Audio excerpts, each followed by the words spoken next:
donc pour le numéro 4 de Lecture et Poésie. Et aujourd'hui, je vais vous parler d'Henri Poulaille et de Michel Ragon. Alors, tous les deux sont des écrivains majeurs du XXe et XXIe siècle, même si certains d'entre vous ne les connaissent pas, car ils font partie en fait de cette frange littéraire qu'on appelle l'écriture prolétarienne. Alors, il faut dire que tous deux ont œuvré toute leur vie pour mettre en avant les auteurs justement issus de la classe ouvrière, quel que soit leur métier, aussi bien paysans que forgerons ou maçons.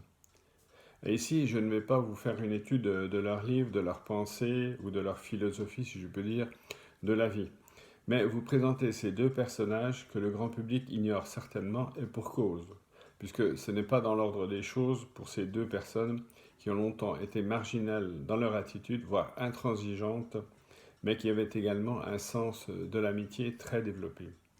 Alors, ils furent d'ailleurs amis durant une longue période de leur vie, même s'ils s'éloignèrent l'un de l'autre pendant un certain temps. Alors, parlons en premier d'Henri Poulaille. Il est né en 1896 et décédé en 1980. Il a parlé de son enfance dans un superbe livre qui s'intitule Le pain quotidien. Orphelin très tôt de père et de mère, donc il se retrouve seul à 14 ans et se débrouille comme il le peut en travaillant. Alors le pain quotidien, raconte donc cette enfance après le décès de ses parents avec une verve et un dynamisme qui vous portent tout au long de ce livre. Alors dans cet autre ouvrage plutôt, seul à 14 ans, il raconte donc cette période de solitude et de travail qui le mènera jusqu'en 1917 où il sera enrôlé par la guerre, blessé en 1918 et démobilisé en 1919 au mois d'avril. Alors après la guerre, il travaille comme manœuvre, collabore à des revues, écrit des poèmes, rédige des articles pour l'humanité essentiellement. Il se forme à la littérature, puis en 1923, il entre aux éditions Grasset pour y demeurer toute sa vie. Alors, il n'aura de cesse, à partir de cette période, de mettre en avant les auteurs prolétariens et en les publiant. Alors, il a fait connaître Jean Giono, Victor Serge, Constant Malvat, Ludovic Masset et bien d'autres également. Toutefois, il avait un caractère très tranché et ne supportait pas de compromission. Il ne voulait pas transiger sur ce que j'appellerais vivre de sa plume. En effet, il était contre cette façon de faire, et pour lui l'écriture devait rester quasi anonyme pour que l'auteur conserve tout son talent. Il se brouillera d'ailleurs avec certains d'entre eux à cause de cette rigueur littéraire. Alors politiquement, il fut proche des communistes, puisque, comme je vous l'ai dit, il parla à la rédaction du journal L'Humanité, mais il était avant tout un anarchiste sans en être un militant. Comme l'écrit Thierry Maricourt, pour Poulaille, l'anarchisme est une idée tangible, explicitée par Kropotkin, Malatesta ou Élisée Reclus. Alors, Poulaille était très pragmatique dans sa démarche. Bon, je n'irai pas plus loin dans la description de l'homme, que ce soit dans sa vie privée ou en dehors. Reparlons plutôt de ses livres. Alors, à la lecture de sa bibliographie, on peut voir qu'il y a autant d'inédits que de livres publiés, et que parmi ces derniers, j'avoue que le pain quotidien a mes faveurs. Toutefois, Pain de soldats compte parmi les chefs-d'œuvre autobiographiques de la Grande Guerre. Il raconte d'ailleurs, Henri Poulaille, avec un réalisme cette tragédie humaine qui vous fait voir avec acuité toute l'horreur de la guerre. Alors, dans un autre livre, qui est plus court, ils étaient 4. C'est l'histoire en fait de 4 soldats. C'est une histoire assez déconcertante et tragique de soldats partis à la découverte d'une grotte. Enfin, je parlerai également des damnés de la terre et de Seul à 14 ans dont je vous ai déjà parlé, que je vous invite à découvrir, ainsi que toute l'œuvre d'Henri Poulaille, qui est sans conteste celle d'un très grand écrivain. Vous pouvez donc, si vous voulez aller plus loin, pour connaître Henri Poulaille, écrivain pas comme les autres, vous procurez la revue Itinéraire de septembre 1994 sur cet auteur. Il existe aussi une association, les Amis d'Henri Poulaille. Et quant à ces livres, vous pouvez vous les procurer dans toute bonne librairie qui se respecte, comme par exemple Quilombo ou Publico. Voilà, pour la présentation d'Henri Poulaille et de ses livres. Un petit interlude et ensuite nous parlerons de Michel Ragon.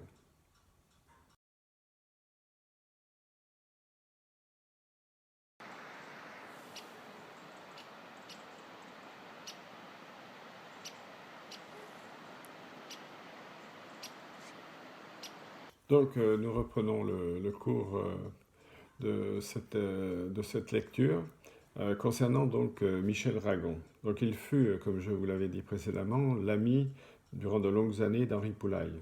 Alors, il est également issu de la classe ouvrière. Et pour connaître en fait la vie de Michel Ragon, il faudra lire le beau livre que Thierry Maricourt a écrit, La rage de lire. Alors toutefois, je vais vous dresser le portrait quand même de cet homme dont l'enfance est presque, je dirais, similaire à celle d'Henri Poulaille, à quelques décennies près.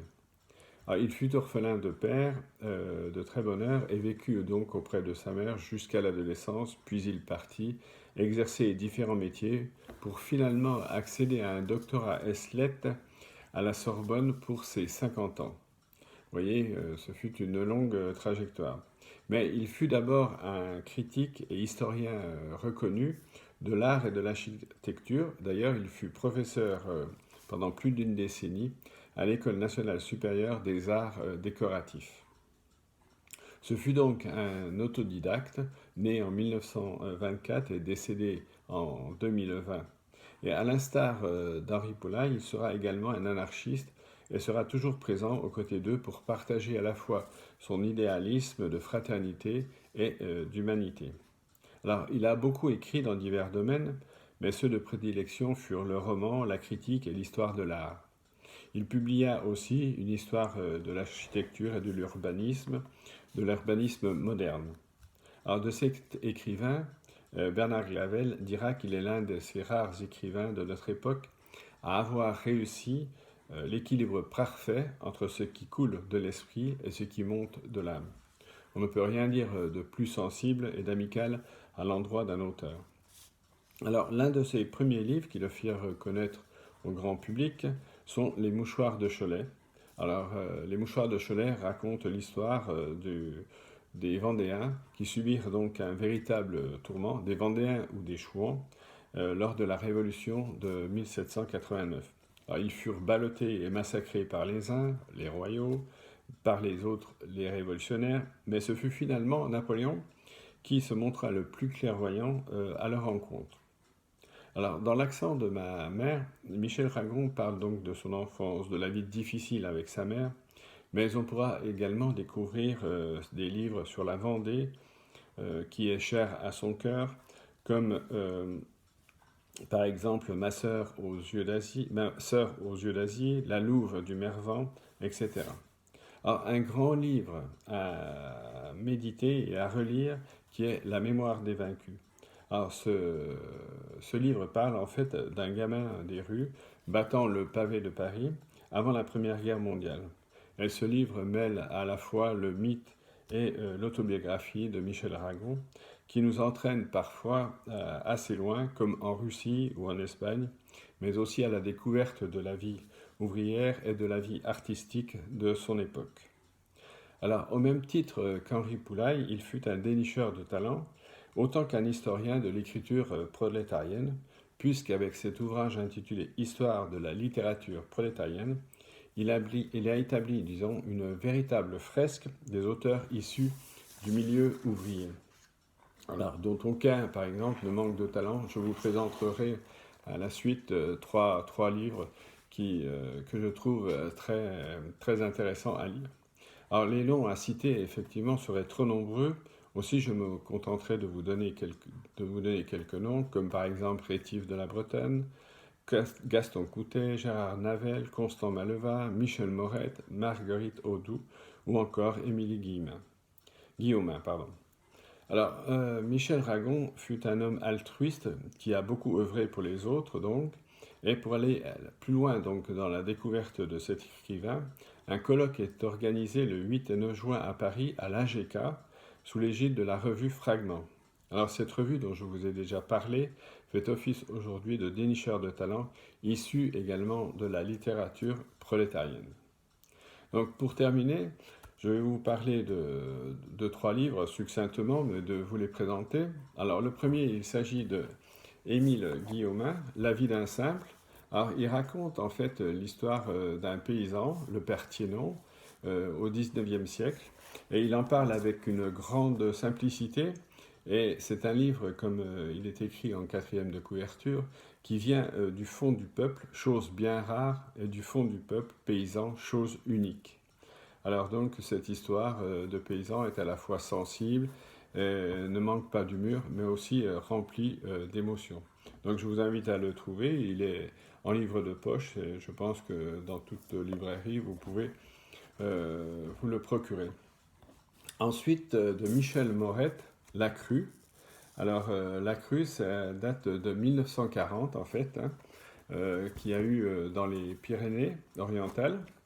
Et donc, ce livre est toujours d'une actualité, qu'on va dire, permanente, puisque aujourd'hui, il y a des crues un peu partout. Mais celle-ci fut très particulière, et donc Michel Morette raconte, à travers plusieurs nouvelles, l'histoire de quelques-uns des habitants de cette vallée qui furent pris par les eaux. Donc c'est très émotionnel, très intéressant, et on lit avec passion ce livre. Enfin, le troisième livre concerne Marie-Claire, de Marguerite Audoux, pardon, et qui s'intitule Marie-Claire. Et ce sont 2 romans qui se suivent. À cette occasion, Marguerite Audoux reçut le prix Femina en 1910. Et cette histoire raconte la vie donc d'une ouvrière qui fut donc couturière et qui, vécut seule, a dû trouver un travail de bonheur puisque ses parents décédèrent assez tôt. Alors donc elle est restée couturière toute sa vie et c'est un peu un livre autobiographique donc de Marguerite qui est née en 1863 et donc qui a écrit ce livre qui lui valut la récompense du prix féminin. Alors c'est pareil, ce livre est encore aujourd'hui dans les librairies et vous pouvez le trouver sans problème. Voilà. Donc, j'en ai terminé pour ce rapide aperçu, disons, de livres et puis de la vie d'Henri Poulaille et de Michel Ragon. J'espère que vous aurez à cœur de vouloir découvrir ces auteurs et d'autres auteurs, puisque le fil ne s'arrête jamais. Vous pouvez le remonter jusqu'où vous le souhaitez. Voilà. Donc, merci pour votre écoute et je vous dis à bientôt.